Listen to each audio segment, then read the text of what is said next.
তওয়াফের নিয়ত কখন এবং কিভাবে করব?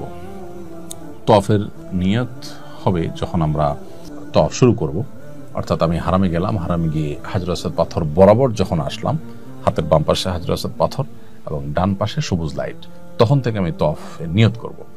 আমি হারামের যে কোনো গেট দিয়ে ঢুকি না কেন, আমি চেষ্টা করব হাজরুল আসাদ পাথর এর কাছে যেতে। পাথর কাছে বলতে পাথর বরাবর যেতে।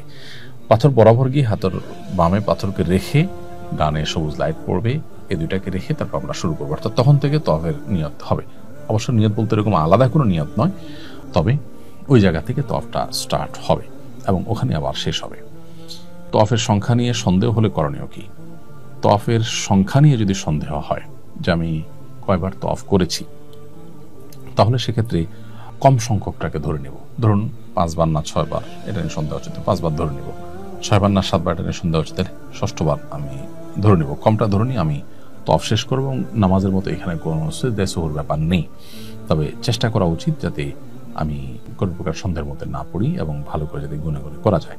তারপরেও সন্দেহ তৈরি হয়ে গেলে আমরা কমটা ধরে ইনশাআল্লাহ তওয়াফ শেষ করব।